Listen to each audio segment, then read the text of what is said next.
Okay, so pre-calculus, we're going to talk about 11.4b. So unit limits of sequences. Okay, so um, consider the sequence produced by the formula a(n) equals 1 over 2 to the n power. So we want to know what will the limit be as n approaches infinity, so as this approaches infinity, for this sequence, 1 over 2 to the n. So if we put 1 over 2 to the 0, we're going to have 1 over 1.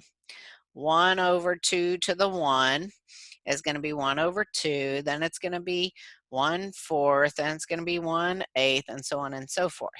Okay, so it's going to be getting smaller and smaller and smaller. So that limit is going to continue to approach 0 as we progress. Okay, because if we just continue going, it'd be 1 over 2 to the fourth power, which is 16, 1 over 2 to the fifth power, which is 1 over 32. Okay, those denominators are just going to keep getting smaller, which means it's getting closer to 0. Okay, so let's take a look at the rules here. So it says limit of a sequence. Let f be a function of a real variable such that the limit of some sequence a sub n as x approaches infinity equals a limit, so some value.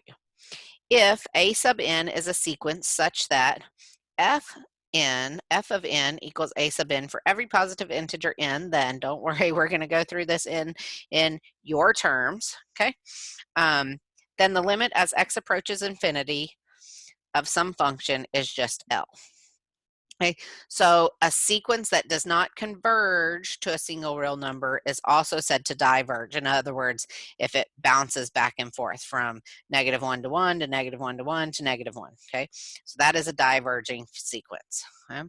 So what this says is that any limit of a function as x approaches infinity is just some number. Okay, so it's the same thing we've been working with. Okay, we're going to do it the exact same way. It doesn't mean anything different. Okay, so let's go on ahead and let's take a look here. Okay, so here a sub n equals 2n plus 1 over n plus 4. So we're looking for the limit as n approaches infinity of this 2n plus 1 over n plus 4. So this thing right here, these are the same exponents, which means it's going to be 2 over 1, which is just 2. Okay? So we're just looking at those asymptotes again. That's it. That's all we're looking at. Okay, let's look at this next one here.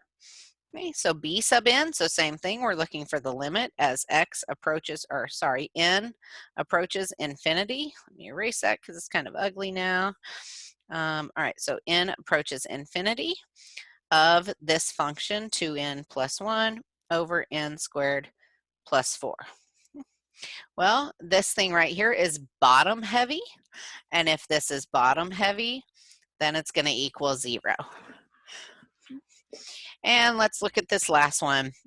So this last one, we're looking for the limit as n approaches infinity again. These are the same. Okay, so then it's just going to be 2 over 4, which is really 1/2. Okay, not a whole lot of work. We're finding asymptotes. You guys have been finding asymptotes for a really long time. Okay, so you guys should know how to do this. If not, then we just need to make sure that we keep working at this, okay? All right, so now let's go on ahead and take a look at this next problem. So it says find the limit as n approaches infinity of 8 over n to the third times n plus 1 times 2n plus 1 over 6. All right, so let's take a look at this. All I'm going to do is figure out what this is here. So I'm not going to deal with any of my constants or my constants right now. I'm just going to deal with these. So this is 8 times n times another n times a 2n, and that's going to give me 16n to the third. Okay, over this right here is 6n to the third. Because remember, all I need to know is whether these are top heavy, bottom heavy, or the same. Okay, that's it. So now I can do my limit as n approaches infinity.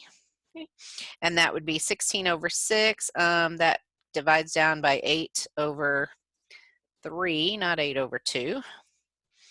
8 over 2, n to the third, n to the third. Okay, these are the same. Okay, so that means I'm just taking this right here. And I said third and I wrote 2 again. Oh my gosh. Okay, 8 over 3.